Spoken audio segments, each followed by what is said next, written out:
All right, I believe we are recording. So hello everyone. For those of you who are new, my name is Paige. I'm a registered dietitian here at BMC in the Teaching Kitchen. And the class that you're at tonight is our Well Sense Health Plan class. So that is who is our sponsor for tonight's class. And we are making a roasted vegetable grain bowl.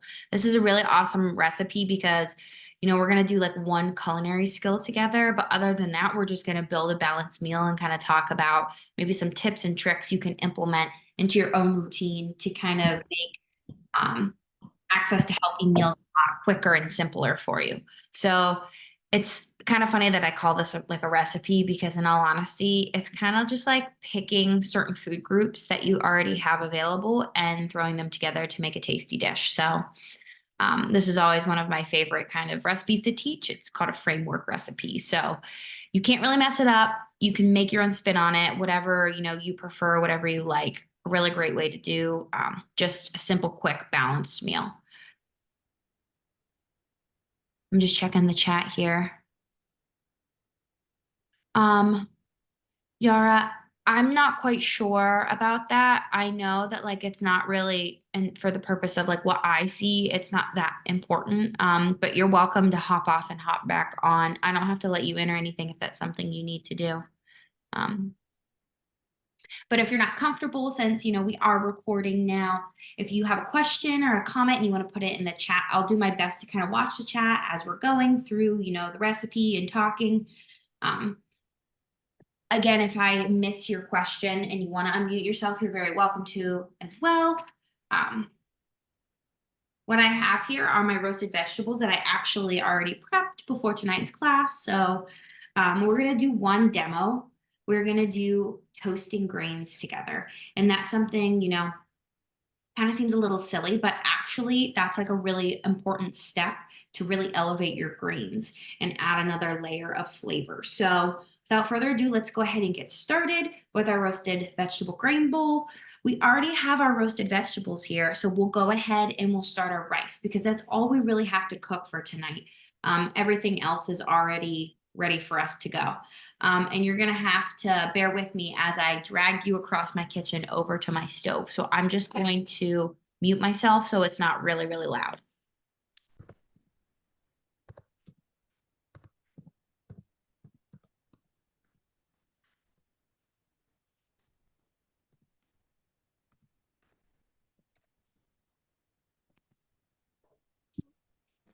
All right, everyone, we are officially at the stove. And for tonight's grain, I'm actually just doing some quick cook brown rice. You can use any grain of choice that you would like in your roasted vegetable grain bowl. If you want to do some farro, quinoa, white rice, whatever you like.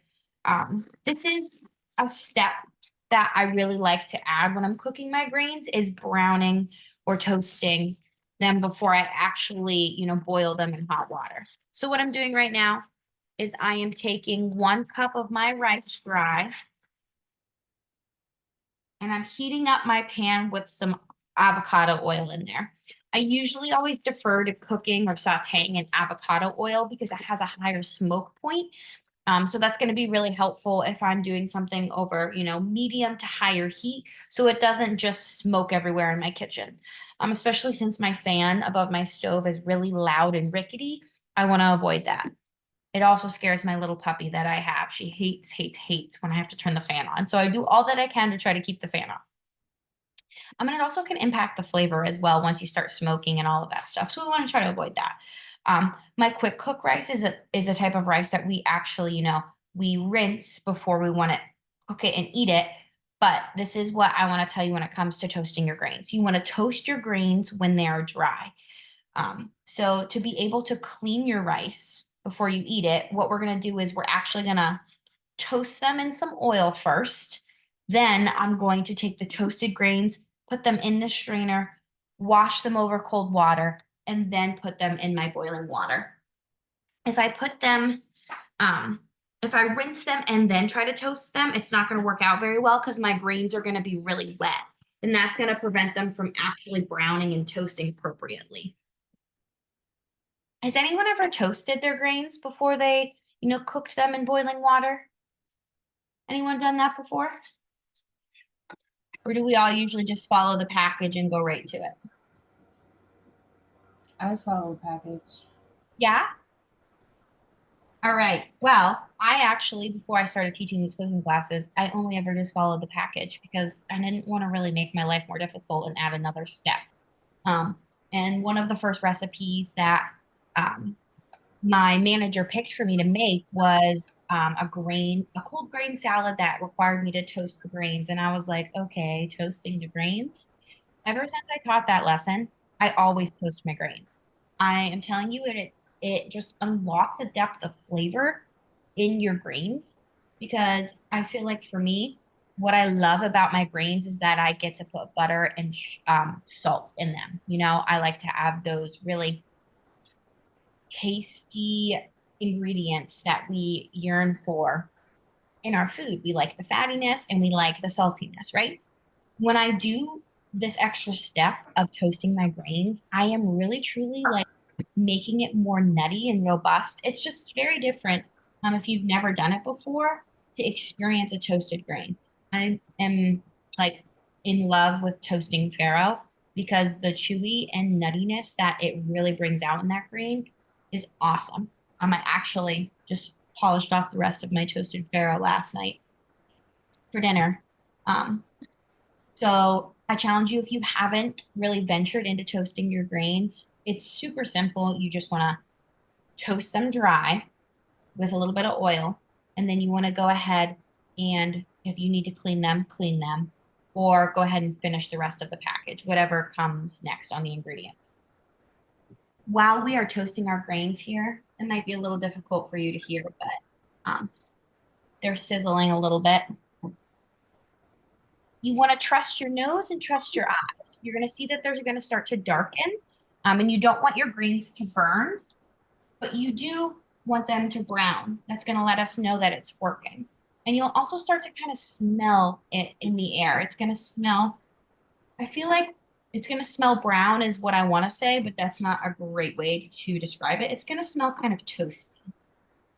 You don't want it to burn, so you want to make sure you're kind of keeping an eye on it and stirring it. Now this is brown rice, so it is a little brown already. But I can see on the bottom here, some of them are starting to get more of a golden crust. Yeah. I'll let that sit right there. Okay. We'll just go through here.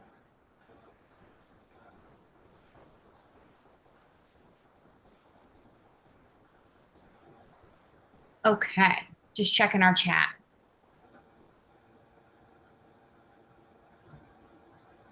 All right, we have a couple folks here saying that they usually follow the package. They've rarely done toasting. Yes, this is over medium heat. So I have a gas stove. I have it about 4.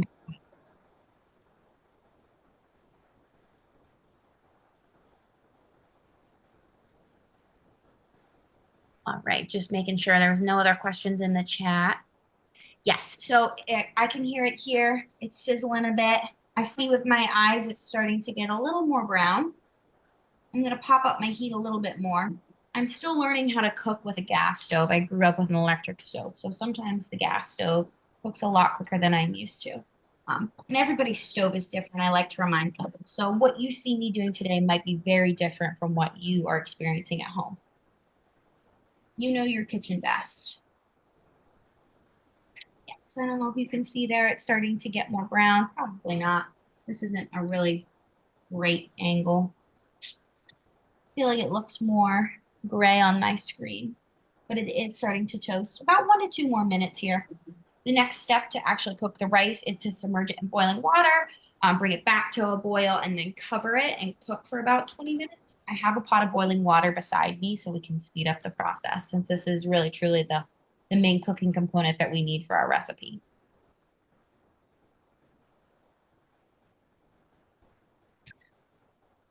You find with the gas stove, you need to look more at the size of the flame than the number on the knob.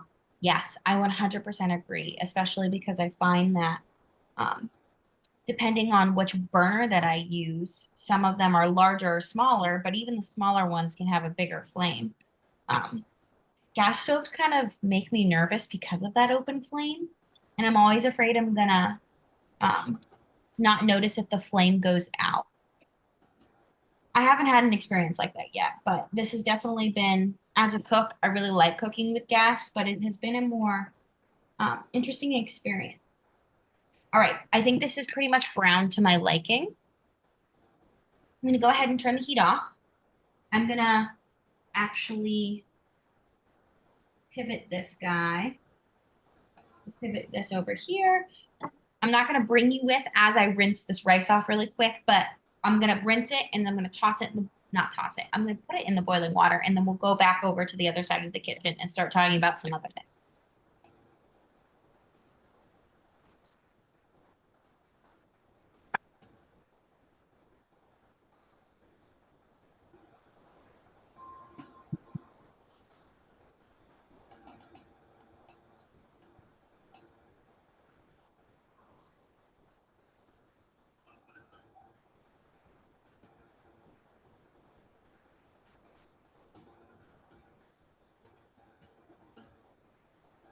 All right, here is my rice. I don't know if you can see it. It's a little extra brown.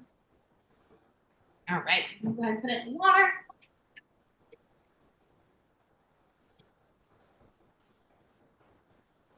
Okay, pivot here. We have some rice and some water. You can see the bubbles kind of already coming up around the sides already. Once it starts to boil again, I'm gonna go ahead and just throw the lid back on.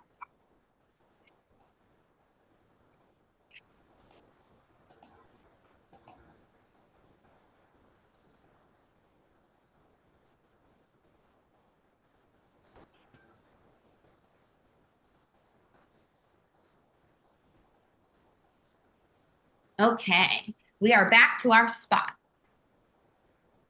Hopefully I gave nobody whiplash with all that moving around. Did I plug my computer back in? Perfect. Let me just check the chat here. Sorry if I missed why toasting before. So that was just one of the culinary skills I wanted to highlight in tonight's lesson, is that another way to add a depth of flavor to your grains is to toast them. And I think traditionally we really rely on things like butter or oil and salt to really kind of flavor our grains. Maybe not for everyone, but maybe that's just what you think of. You know, I think of always adding butter to rice, or you adding some oil or whatever to give it some more texture or flavor. And toasting them really truly adds like another depth of flavor that you might not experience from, you know, dried herbs or seasonings. But it also doesn't add any calories, doesn't add any fat, and it just really takes the grain and elevates it. It's almost like, you know, when you have a steak and you brown a steak and you sear it, gets that really nice crust that has a beautiful flavor. Same kind of concept, right? You're using heat to kind of interact with the proteins and the carbohydrate on the surface of this of the food that you're cooking to really bring out a deeper flavor. So that's just something I like to do to make my grains have more flavor in them. Another thing I also do, which I did not do tonight, is that I will boil them instead of water. I'll do like, you can get, you know, in the carton broth, but I usually have like the chicken bouillon like paste that I have in my fridge. So I'll just have a little scoop of that. Adds another layer of flavor. And it really soaks up into the rice versus putting things on top like seasoning. So just something I like to do, especially when I batch cook my greens, which is exactly what I'm doing right now. That's probably going to last me 2 to 3 days, you know, multiple bowl meals. I just have a family of 2 in my household, so I don't have to worry about cooking excessive amounts for one meal. Like that will last us 1 to 3 meals, depending on how much I eat or my fiance eats. And just check the chat one more time. Yeah, and that's a good point too, if you're using different ingredients. And it just depends how long everyone has to use their stove to get that desired toasty level. Unfortunately, the rice that I bought needed to be rinsed. So it kind of made it a little bit more complicated versus just kind of tossing it in there with the other ingredients. So that's just something to be mindful of. But so now we have our rice cooking. while we are cooking our rice, we're going to talk about a couple other things. And one of the other things I wanted to just reference is something called the healthy eating. Sounds like someone's muted. Muting yourself. Spring. As we go through our next couple of days, we'll see ups and we'll see downs, but it's still feeling beautiful. Temperatures today reached 35 degrees in Boston with that sunshine. It was feeling nice. Can mute.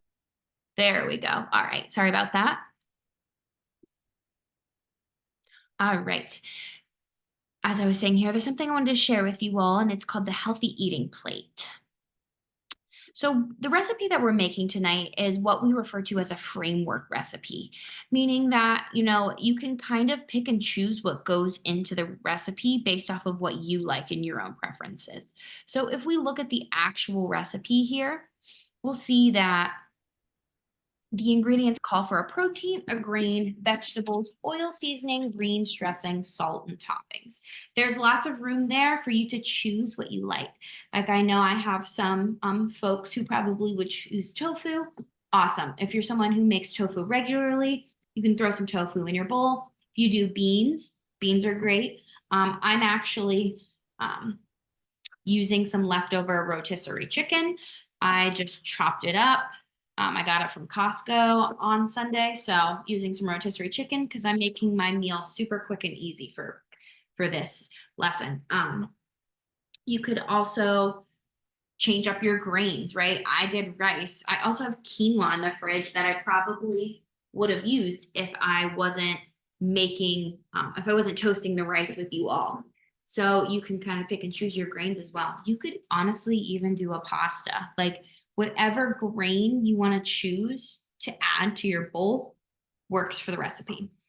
Vegetables. I have here some roasted broccoli and some roasted asparagus. And I also have some greens. So if you want to use cooked vegetables, awesome. If you want to use raw vegetables, that's also okay. I know the recipe is a roasted vegetable. So I roasted some vegetables, but I had some cucumbers in the fridge. I debated whether or not I was just going to use those instead. And I have some greens here as well. I have some fresh arugula, and we're going to make a dressing together. So you can kind of pick and choose whatever you have on hand to put into your recipe, which is going to bring us back to this healthy eating plate. Give me 1 second. I'm just going to make sure the rice is still boiling.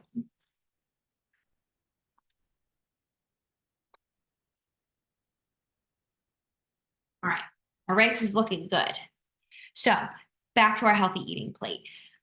What I wanted to kind of use this as a visual aid for is why this recipe is called a framework recipe. Is because when we make a meal, this is kind of what we want our food groups to look like on our plate. Granted, it might not sit like this on our plate. It might not look this pretty divided, with our vegetables, our fruit, our whole grains, and our healthy protein. But essentially, we want to have these food groups at each meal to have a balanced meal. And the reason we want to balance out each food group is because it's going to keep us feeling fuller longer, because those vegetables and fruit and whole grains are going to give us fiber. They're also going to give us long sustained energy, because with that fiber, we are not going to have it, digest really quickly, and then our blood sugar drops, and then we're super hungry again. We also want to incorporate a healthy protein source. You can totally use red meat. We just want to consume those in moderation, but having a protein source on our plate is important because it's going to keep us feeling fuller longer. It's going to give our body some more calories, which we need. We need protein for lots of other things like muscle synthesis, to grow and repair. A lot of the enzymes in our body are made out of protein. So really important to incorporate all of these food groups to have a balanced meal, whether or not that's necessarily going to be fruits or vitamins and minerals, or it's getting those whole grains, that fiber, and that protein. So this is kind of the visual aid that I use for framework recipes, is that, okay, as long as I'm getting my vegetables or fruit, in this case, I'm just kind of using more of a different variety of vegetables, a source of whole grain, and a healthy protein. And I'm going to get my oils from my dressing that I'm going to make. And I just need to turn the rice down because I hear it's over there boiling way too much.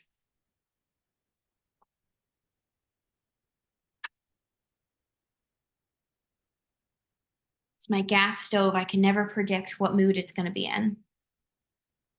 All right. Anybody have any questions about the healthy eating plate or just in general on the recipe? It's okay if you don't. I'm just leaving a pause for some questions.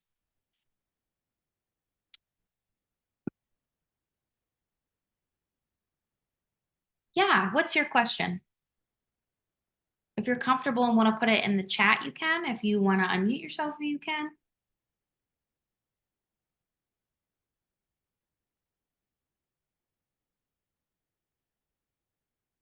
Oh, thank you, Marianne. Yes, about the toasting, just to clarify, if you're going to toast it, you want to toast your grains while they're dry. And if there's something that needs to be washed, like some grains require them to be washed before you cook them, you want to toast them, then wash them, then boil them. You don't want to wash them, toast them, boil them, because if it's wet, it's not going to toast correctly.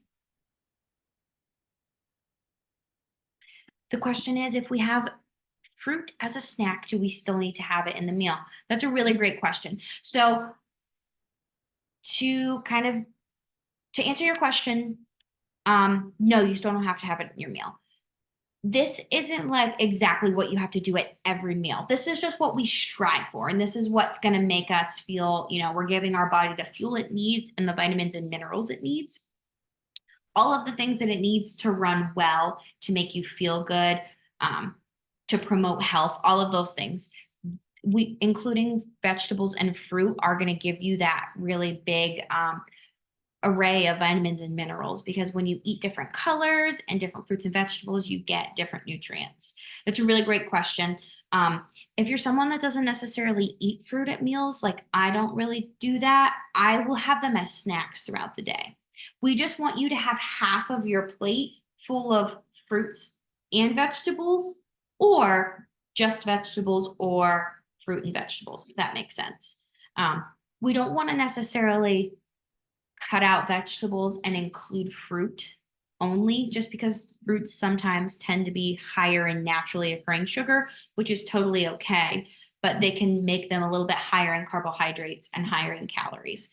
So as long as you're getting your fruits and vegetables in somehow, some way, that's what really matters. Is it okay to use day-old rice?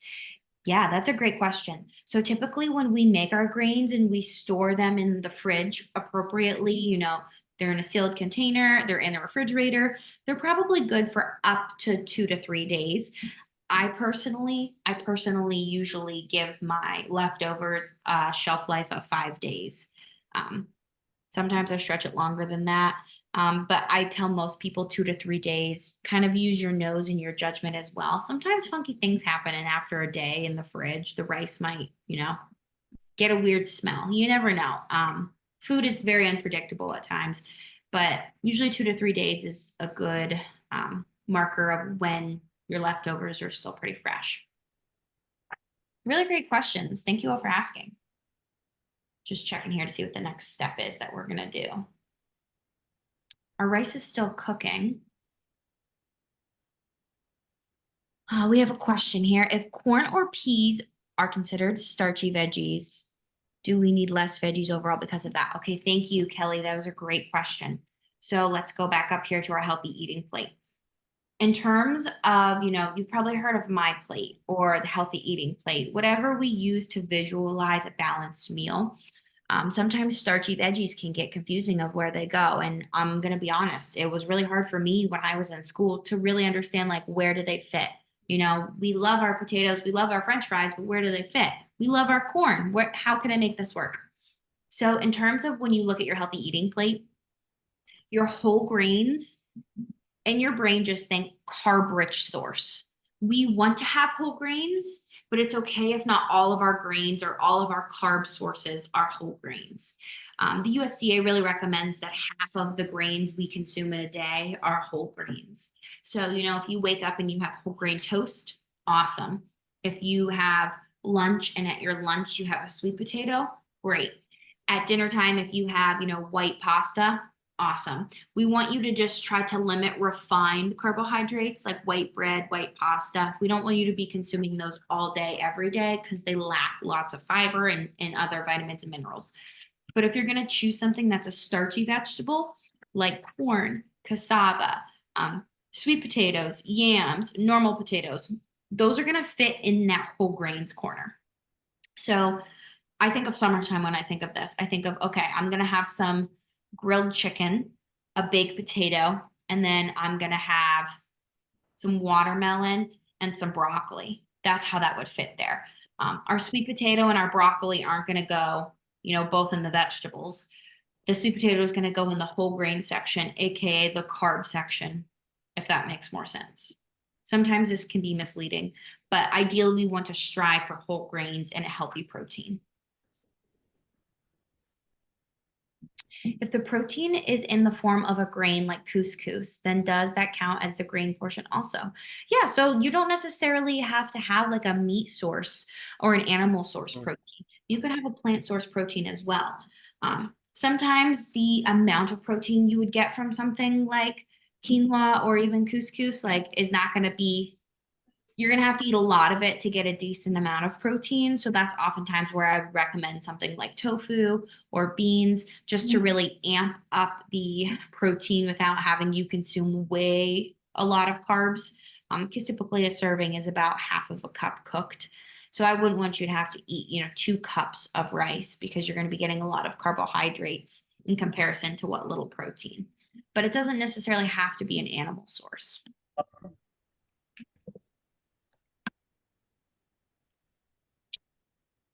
Can we substitute the water with a sugar-free drink or a no added sugar drink? Yeah, of course. And there's also flexibility in that as well. I always carry around a water bottle and drink water all day. So my meals, I might have, I like bubbles. So I might have like a polar seltzer with a squeeze of lime juice. I might be, in the mood for like a diet soda. Sometimes, I love to have a glass of red wine in the wintertime when I'm stuck inside and it's cold out. But some nights I have like a little tiny glass of pomegranate juice in a wine glass, so that I feel like I'm kind of, sipping on some wine, but I'm actually just kind of getting a tart juice that's really tasty.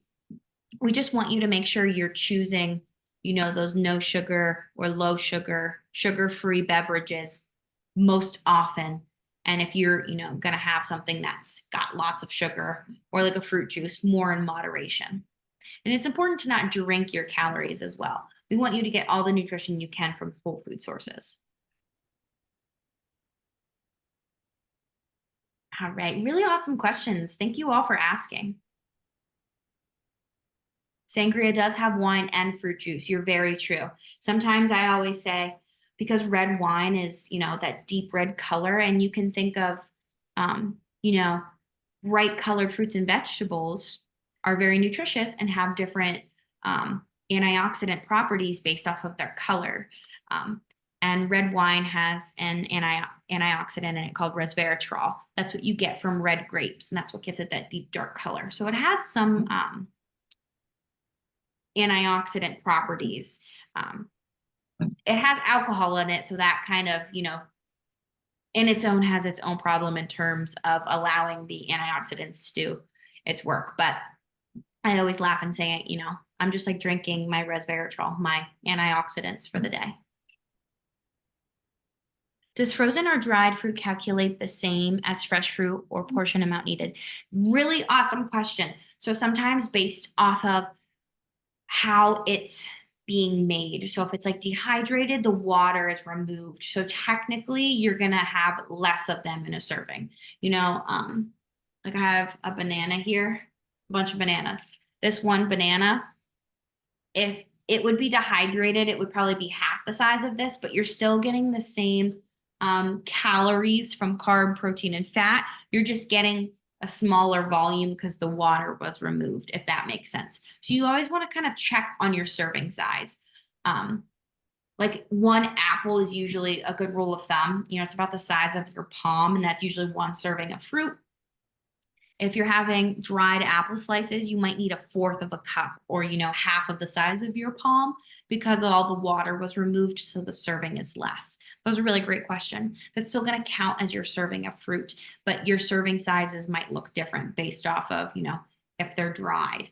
Frozen, it's usually probably equivalent to what it would be if it wasn't frozen because it's usually frozen in its whole food form, unless, it was pulverized or for whatever reason. I always would just defer back to that serving size on the back of the container or package. I'm going to check on our rice really quick to make sure it's not all done cooking and I forgot about it.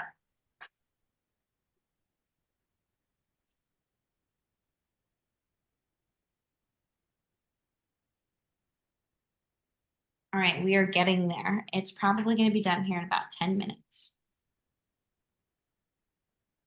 Yes, that's a really great example. Thank you for sharing. Grapes to raisin. 5 raisins is smaller volume than 5 grapes. Exactly. That's exactly correct. You could definitely eat, if we're thinking of serving size, if I had 15 grapes, that'd probably be 2 hands worth versus if I had 15 raisins, I could still fit that in the palm of my hand. The calories are probably still going to be the same, the carbohydrate, the protein, the fat, but the main difference is going to be that water loss is going to make it a smaller volume. Really, really awesome questions, everyone. We're going to stop sharing screen. All right, let's go ahead and make a dressing together. Has anyone made their own dressing at home?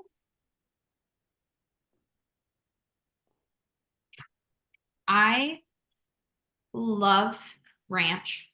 Love ranch. I never make my own ranch, but I always make my own vinaigrettes. I'm just checking the chat here. All right, so I hopefully am going to start a new trend with you all.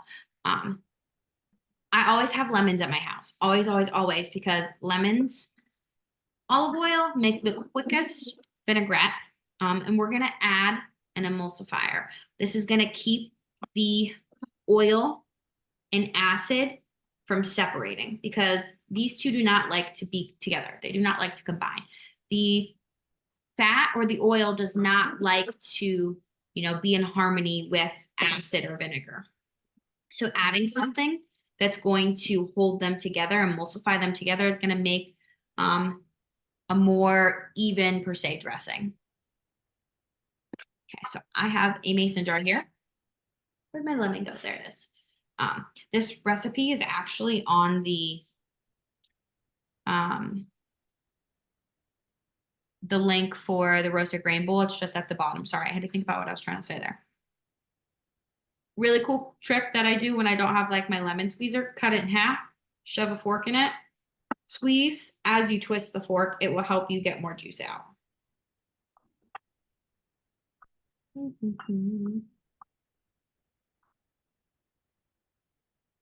I missed a little bit, but I'm trying to watch over my tripod. So sometimes I don't do as well as I think I am. All right. There we go. I got most of the juice out of that. I don't think I could squeeze any more out. To make sure I rinsed my hand because I didn't want to forget and touch my face and get lemon on my face. Someone says, yes, only use olive oil and balsamic with herbs. Store-bought is too vinegary. I agree.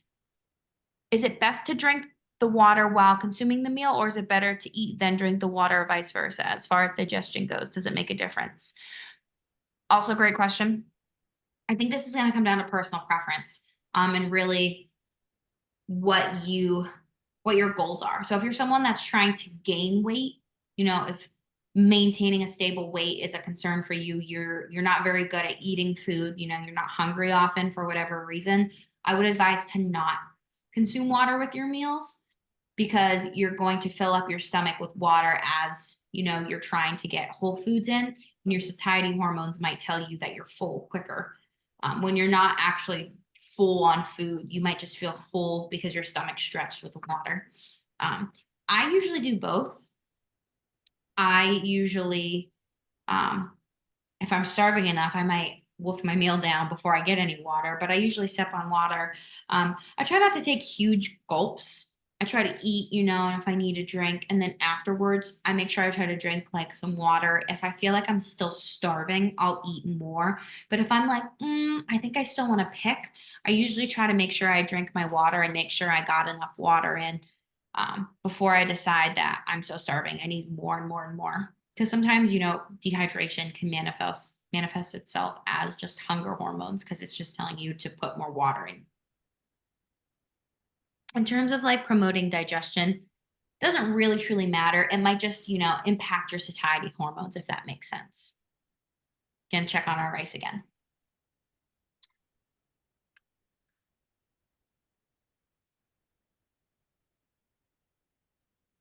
All right. Our rice is done. I'm going to let it sit here and cool down. We'll finish our vinaigrette. All right. We're going to do a little bit. I love lemon juice and vinegar. You can do just vinegar. You can do just lemon juice. We're going to do a little bit of red wine vin. There's a great way to make, a foolproof vinaigrette if you follow the ratios on the recipe. But I kind of personally just like to wing it. I think it just depends on the day for me. That looks about good enough. See if I can tilt this. You can see two things are separating, right? The oil and the vinegar don't necessarily want to combine. We are going to combine them by using some Dijon mustard. If you don't like mustard, you can use something like honey. That will help emulsify them.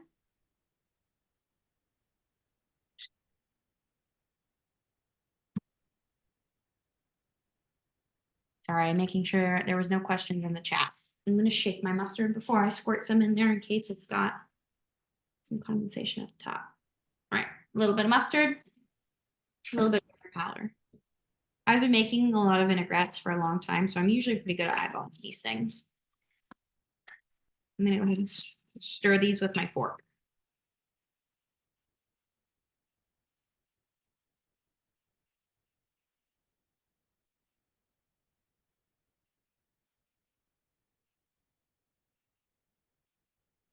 Right.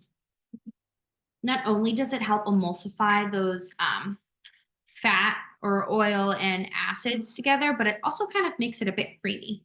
You can kind of see here. I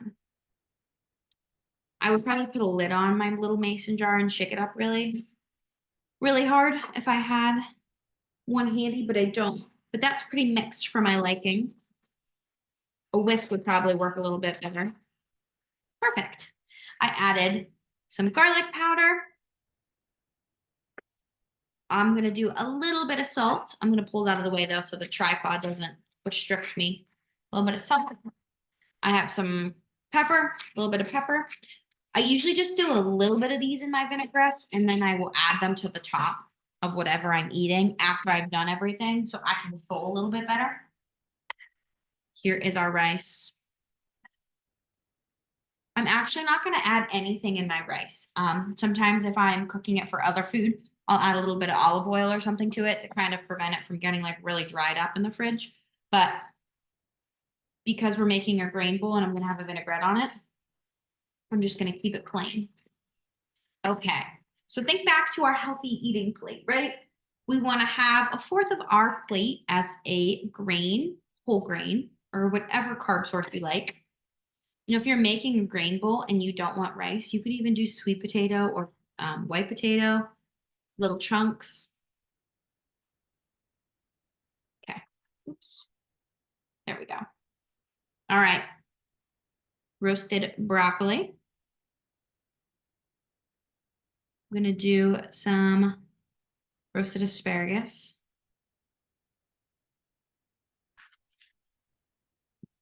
Some fresh arugula, whatever green of choice you choose. I love arugula. There, now you can see me a little bit better. And my protein source. I am doing some rotisserie chicken. I had a class yesterday where we were kind of talking about, sometimes it's very it's very overwhelming and fatiguing to cook and to try to, get together a healthy meal. And these are just one of the meals I keep in rotation. It's just like it's like a salad bowl, a grain bowl, however you want to kind of describe this. Anything in your kitchen can really go in it, right? If you have leftover vegetables from another dinner, throw those in there. If you have some leftover pasta from another night, what's really important here is that we're getting that source of whole grains or carbohydrate, our protein, and half of our meal here is fruits or vegetables, or in this case, we have some vegetables. And I'm actually, for an added crunch, going to do some raw pumpkin seeds. I love adding texture to my meals. And I have some Parmesan cheese, some finely grated Parmesan cheese. I'm gonna, of course, add cheese to this. Beautiful. I love this kind of cheese because I feel like it really disperses well in my salads or my bowls or whatever I'm making. And then it's like a really nice, perfectly balanced bite.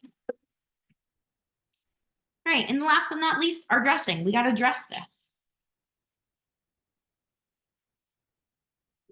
I'm gonna grab it. We'll do it that way. There's a fork.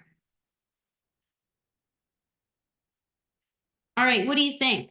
Who of you out there is like, oh my gosh, I could totally make this, and this is a really great way to get in a healthy, balanced meal, and I didn't really think about doing this before? Or are there those of you out there that are already doing this?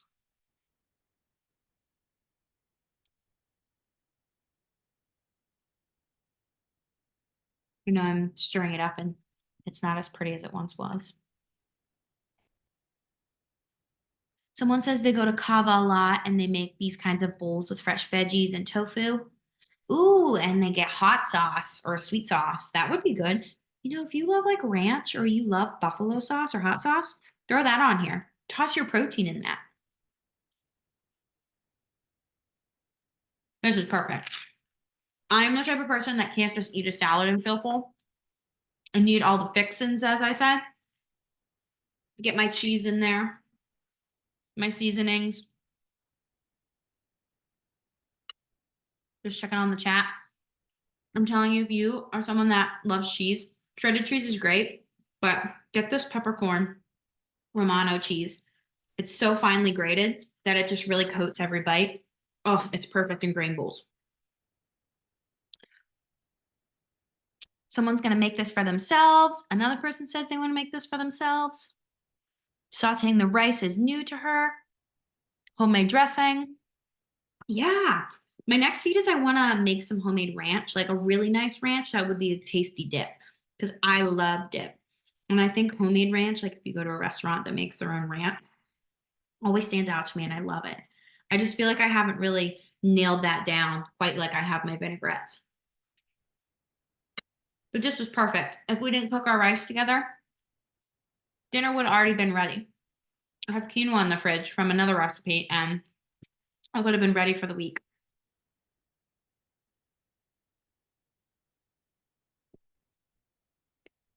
A portion of cheese. You can measure the cheese with your heart. If it makes you feel better, probably 2 tablespoons. If you're trying to watch your calories, probably a serving would be 1 to 2 tablespoons. But it's crazy how finely ground this is, that you can really disperse it and get it in every bite, and you don't have to choose really, like if you have to do more or less to be able to taste it. And I love the arugula in this. I have a weird question. What's the difference between a grain bowl and a rice bowl? Because watching you make this made me think of what I call my rice bowl, which may also be considered a grain bowl. One of the favorite things I like to make is yellow rice, lettuce, tomatoes, refried beans, and avocado. And I'm wondering if that qualifies for a grain. It's Mexican inspired. Yeah. Oh my gosh, I was gonna also say, like, you can make this whatever theme you want. Like last week I made burrito bowl, grain bowl, rice bowl, quinoa bowl. I think this just really differentiates itself from something like a salad because you're including that grain and a protein source. whether that protein is chicken or refried beans. Amazing though. I love refried beans, and I didn't even think about that. You could even do like maybe add like some chunks of iceberg lettuce. Like you just want to get all of those components in there.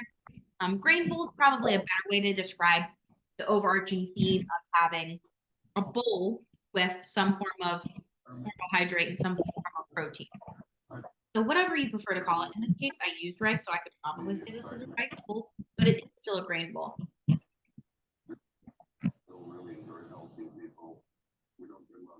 I feel like Chipotle is what I think of every time I make this. But I love that I can make it whatever shape I want. I probably would have chopped up some olives, threw some capers on here, and had more of like a Greek or like a style bowl because of my pumpkin seeds. You can really do whatever you want with this. A Chipotle style bowl.